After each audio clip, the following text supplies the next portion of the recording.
ちょっと待ちなさい。その荷物はそこに置いてちょうだい。こんなに素敵な家なんだから、家族だけで暮らすことにしたわ。新居への引っ越し当日、義母は突然私に食ってかかる。それって、こんな役に立たない嫁なんていらないのよ。ユウトだってそう思うでしょ。私が言葉に詰まっていると、義母は夫に問いかける。ああ、母さんの言う通りだ。こんな田舎者とは結婚するんじゃなかったよ。田舎者にはこの家はもったいない。ユウトもこう言ってるんだし、この家に入れないから。田舎臭い人の荷物は燃やすに限るわね。義母はそう言うと、ポケットから取り出したライターで荷物に火をつけていく。悔しかったら田舎の実家にでも帰りなさい。まあでも、帰っても親がいないんじゃ誰も助けてくれないでしょうけどね。確かに、親もいない田舎者は一人で惨めに暮らすだけだな。夫の言葉に私の視界はぐらつく。今まで義母たちに何とか受け入れてもらおうと我慢してきたのに、そんなことは無意味でしかなかった。私は悔しさを募らせ拳を握る。義母の言いなりになるだけのユウトにもほとほと愛情が尽きてくる。私は燃えている荷物を横目で見ながら車の荷台から荷物を取り出すのだった。私の名前はあゆみ。30歳で都内の会社に勤めている。私の実家は電車やバスを乗り継いでも片道5時間以上かかる結構な田舎で、大学進学時に合わせ上京してきた。しかし私が上京した数年後、両親が事故で他界してしまう。私は田舎に戻る理由もなくなり、大学卒業後も都内で就職し、一人で生きていったのだった。そんな中、夫のユウトと3年前に大学の友人の紹介で知り合った。5歳上のユウトは東京生まれ、東京育ちで、実家は世田谷区にある。田舎育ちの私から見ると、ユウトは洗練された都会人に見えていた。そんな彼から告白されて付き合うことになると、私はとても浮かれた。ユウトと交際を始めてから1年が経った頃、あゆみを幸せにしたいんだ。僕と結婚してもらえませんか？もちろん、私でよければ。私の返事はもちろん OK だった。両親を亡くしていたこともあり、家族ができること、しかもこんなに素敵な人がプロポーズをしてくれたことに私は舞い上がっていた。私の両親はもういなかったが、ユウトの家にはきちんと挨拶をしなければと私は意気込む。だが、ユウトの家への挨拶の日がなかなか決まらない。その理由はユウトのお母さんにあった。結婚の挨拶の日は決まりそう？ごめん。母さんがあゆみとの結婚に難色を示していて、父さんと一緒に説得しているんだけど。それじゃあ結婚は？もちろん、俺はあゆみと結婚したいよ。だから母さんを説得するから、もう少し待ってくれ。わかった。ユウトは私にそう言ってくれるが、結婚前から義母になる人に反対されていると知り、ユウトとの結婚に不安が募っていく。そして1ヶ月後、ようやくユウトの家に行く日程が決まる。あゆみ、来週なんだけど母さんが会ってくれるって。ほんと？やっとユウトの両親に会えるのね。でも結婚前からこんなに反対されていたし、ユウトとの結婚を認めてもらえるかな？大丈夫だよ。父さんは俺たちの味方だし、もし母さんが何か言っても、あゆみのことは俺が守るから安心して。ユウト、ありがとう。そう言ってくれるユウトの姿はたくましかった。しかし、私は内心、義母に会うことへの恐怖感でいっぱいになる。ユウトの実家は平屋の一軒家で、少し年季の入った家屋だった。私は趣のある豪勢な家だなぁと圧倒される。そしてユウトと一緒に家に入ると、ギフと義母が玄関先で出迎えてくれた。私はお辞儀をし自己紹介をする。ユウトさんとお付き合いさせてもらっていますあゆみです。よろしくお願いいたします。今日は来てくれてありがとう。会うのを楽しみにしていたよ。田舎臭そうな子。しかも親なしの嫁なんて我が家にはふさわしくないわね。陽子、せっかく来てくれたあゆみさんになんてことを言うんだ。そうだよ母さん。あゆみ、気にしなくていいからな。義父はにこやかに出迎えてくれたが、義母は会うなりそんな嫌味を言ってきた。あんまりな言葉に私は萎縮してしまう。そんな義母のことを義父と優斗がたしなめてくれたが、義母は眉を潜め、私を睨みつける。まあ、立ち話もなんだから中に入ってお茶でも飲もうか。お邪魔します。義父に促されリビングに向かうが、ピリピリとした空気に私は倒れそうになる。改めて紹介するけど、お付き合いしているあゆみさん、俺たち結婚を考えているから、よろしくお願いします。言うと勝手に決めないで。私はこんな子が嫁だなんて認めないわよ。田舎者の上に親なしなんてうちにふさわしくないでしょ。別にうちはそんな大層な家でもないだろ。それに出身や家庭の状況だけで人をけなしてはいけないよ。義母の言葉に義父はそっと助け舟を出してくれる。母さんが反対しても俺はあゆみと絶対結婚する。あゆみ以外との結婚なんて俺は考えられないから。優斗がそこまで言うなら、ただし認めるのには条件があるわ。義母はまっすぐ私を睨み話を続ける。結婚後は私たちと同居しなさい。親なしではどうせしつけもろくにされていないでしょ。我が家の嫁としての作法をきっちり身につけてもらえますから。同居ですか？何か不満でもあるの？同居が嫌なら結婚は認めないわよ。そんな不満なんてないよなあゆみ。それに一緒に暮らせばあゆみのいいところも見てもらえるし、そしたら母さんとも仲良くなれるよな。わかりました。ふつつか者ですがよろしくお願いします。こう言った私だったが、同居に不安がなかったわけではない。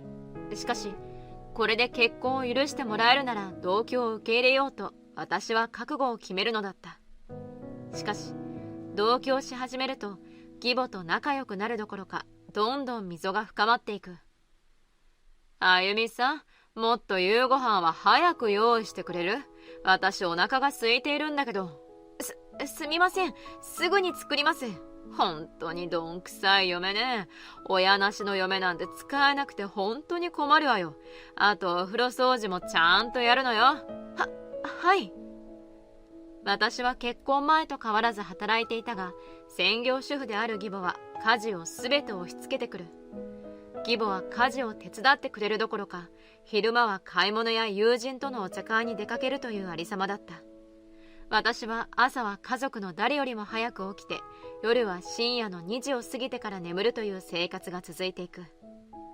疲れが溜まっていく体に鞭を打って必死に仕事と家事をこなしていっても、義母は私を叱責するだけだった。ちょっとこの味は何？田舎者の味がするんだけど、こんなの食べられないから作り直してよ。申し訳ありません。すぐに作り直します。ねえ、ここ汚れているんだけど、見たらわかるでしょ。早くきれいにしなさいよ。はい。仕事で疲れている体で料理を作っても、義母の気分次第では料理の作り直しをさせられる。どんなにきれいに掃除をしても、義母がわざとお茶をこぼしたり、ゴミを床に捨てたりして散らかされる。ゴミがあったから捨てといたからね。ちゃんと感謝しなさいよ。私の服？田舎臭いから捨てたのよ。我が家にはふさわしくないのよ。時には私のものを捨てられたりと、義母の嫁いびりはとどまることがなかった。それに同居を始めてからの優斗は仕事が忙しいと言いつつ、お酒を飲んでは遅くに帰ってくる。私も家事と仕事で疲れ果て、夫婦の時間を過ごすことはほとんどできなくなっていく。このままではいけないと思い、意を決して優斗に現状を訴えた。ねえ優斗、同居をやめたいの。仕事から帰ってきて2世帯分の家事をするのは大変だし、同居が解消できないなら、せめて優斗が早く帰ってきて家事を手伝ってくれない？一人じゃ無理なの。何言ってるんだよ。俺は仕事が忙しいから無理に決まっているだろ。お前がもっと頑張って家事も仕事も完璧にすれば母さんだって認めてくれるんだからさ。でも、家事を全部一人ではできないんだから、優斗が手伝ってくれてもいいじゃない。俺に家事なんてさせたら、母さんはもっと怒るに決まっているだろ。お前は嫁なんだから我慢しろよ。優斗はまともに取り合ってはくれず、義母の肩を持つだけ。味方になってくれる義父も仕事が多忙で出張なども多く、あまり家にいない。義母を止めてくれる人がいない義実家では、義母はやりたい放題だった。次第に優斗も義母に悪影響を受け始めたのか、義母と一緒になって私を罵倒してくる。地獄のような生活を続けていく中で、私は離婚という二文字が頭をよぎるようになっていく。しかし、頼りにできる両親がいないこと、たまに帰宅をすれば気にかけてくれる義父のことを思うと、離婚に踏み切ることはできなかった。そんな生活を続けていた頃、義父から土地を買って2世帯住宅を建てることを告げられた。2世帯での同居なら、お互いのプライベートな部分は守られると思うんだよ。お父さん、ありがとうございます。そして8ヶ月後、2世帯住宅が無事に完成し、引っ越しのために慌ただしく準備をし始める。ただ私の荷物は義母に捨てられたり整理したりしていたため最小限だった。段ボール2箱とボストンバッグ1個分の自分の荷物だと分かるように印をつけて用意をしていた。あら、ちゃんと印をつけるなんていい心がけじゃない。ちゃんと私たちの荷物も分かるようにしといてちょうだい。わかりました。義母にそう言われ、私は義母や優斗の荷物も整理しつつ印をつけていく。義父は自分の身の回りのものは自分でまとめていたが、夫や義母は私任せだった。3人分の荷物をまとめるのは一苦労だったが、やらないと後でぐちぐちと文句を言われることを考えると、私は3人分の引っ越し準備を頑張ってこなしていくのだった。そして引っ越し当日、私たちは車に乗り新居へと向かう。新居に着いた私はあまりにも華やかな新居に思わずはしゃいでしまう。義母や優斗もとても喜んでいる。すると荷物を乗せたトラックがやってくる。早速荷下ろしをしていると印のついた荷物が出てくる。他の荷物と同じようにその荷物を家の中に運ぼうとすると義母に止められた。ちょっと待ちなさい。その荷物はそこに置いてちょうだい。こんな素敵な家なんだから家族だけで暮らすことにしたわ。それって、こんな役に立たない嫁なんていらないのよ。優斗だってそう思うでしょ。私が言葉に詰まっていると義母は夫に問いかける。ああ、母さんの言う通りだ。こんな田舎者とは結婚するんじゃなかったよ。田舎者にはこの家はもったいない。優斗もこう言ってるんだし、この家に入れないから田舎臭い人の荷物は燃やすに限るわね。義母はそう言うとポケットから取り出したライターで荷物に火をつけていく。悔しかったら田舎の実家にでも帰りなさい。まあでも帰っても親がいないんじゃ誰も助けてくれないでしょうけどね。確かに親もいない田舎者は一人で惨めに暮らすだけだな。夫の言葉に私の視界はぐらつく。今まで義母たちに何とか受け入れてもらおうと我慢してきたのに、そんなことは無意味でしかなかった。私は悔しさを募らせ拳を握る。義母の言いなりになるだけの優斗にもふとふと愛情が尽きてくる。私は燃えている荷物を横目で見ながら車の荷台から荷物を取り出す。そしてその荷物を家に運び荷ほどきを始めると、義母が急に私を怒鳴りつけてくる。ちょっと何勝手に人の荷物を開けてんのよ。他人は勝手に触れないでちょうだい。何を言っているんですか？これは私の荷物ですけど。は？あんたの荷物はこの燃えているものでしょ。私はあんたが箱に印をつけているのを見たんだから。義母はそう言い、自分が燃やした荷物を指さす。私の荷物は少なかったので車に乗せたんですよ。トラックに乗っているのはほとんどがお母さんと優斗の荷物です。まさか私の言葉を聞くと、義母は顔を真っ青にして燃えている荷物に駆け寄っていく。ちょっと誰か火を消して。焦る義母の言葉を聞いて、優斗や配送員さんが消火を手伝ってくれる。ようやく火を消した義母は燃えかすを避けながら燃やした荷物の確認をしていく。嘘でしょ、これお気に入りのブランドバッグじゃない。近所に響き渡るような声で叫ぶ義母に私は淡々と話す。お母さんや優斗さんの大事そうなものにも印をつけていたんです。引っ越し中にわからなくならないようにって思って。義母にはその荷物が私のものだという印に見えていたようだった。私の荷物だと勘違いして燃やしてしまったのが自分の荷物だったと分かり、義母はその場に座り込む。そんな義母に優斗は恐る恐る声をかける。母さん大丈夫？ちょっとあゆみさん、こんなふざけた真似して絶対に許さないからね。弁償しなさいよ。放心していた義母は優斗に声をかけられたことで覚醒したのか、私を怒鳴りつけながら掴みかかろうとしてくる。もちろん慰謝料も払いなさいよ。わかった？義母と共に優斗も私に詰め寄ってくる。あゆみ、俺だってお前のことは絶対許さないからな。二人が私に向かってこようとすると、不意にある人物が間に入ってくるのだった。もうやめろ。お前たちの行動には本当に呆れるばかりだ。義母たちとの間に入り、私をかばってくれた義父が叫び出す。もうこれ以上お前たちとは付き合いきれない。縁を切ってこの家にも住まわせないことにする。何を言っているのよ。そうだよ親父。いくらなんでも俺たちを追い出すなんておかしいだろ。家族なのに。いや、もう決めたことだ。ここは俺の名義だから他人は住まないでくれ。だったらこの女だって他人でしょ。いや、これからは他人じゃない。お前たちの行動を見て俺はあゆみさんを養子にすることに決めたよ。私は義父の言葉に驚いてしまい、その場に立ち尽くしてしまう。何よそれ。ふざけるな。お前たちがいなくなればこの家を継ぐ人が必要になる。だったら俺はあゆみさんに継いでもらいたいと思っている。でも。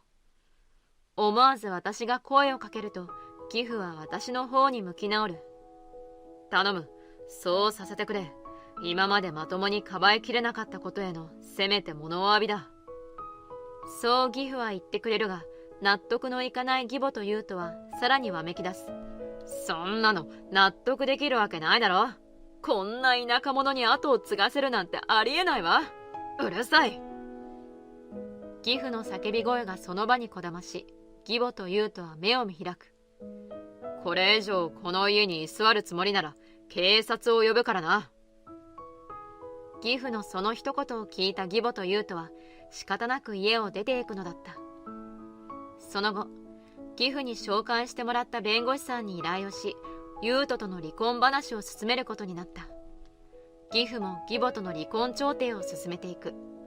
そして3ヶ月後、私も義父も無事に離婚が成立すると、義母と優斗は諦めて2人で生活を始めたようだった。しかし、浪費癖のある義母を優斗の収入だけで養うのは大変なようで、2人は毎日喧嘩をして過ごしていると近所でも有名になるのだった。私は義父と養子縁組をし、義父と共に暮らしている。よそに住んでもいいと義父は言ってくれたが、義父の面倒を見させてほしいと伝えて、私は義父と生活を共にすることになったのだった。両親は亡くなってしまったが、こうして分かり合える人と出会えたことに感謝し、私は義父を見守ることを決意するのだった。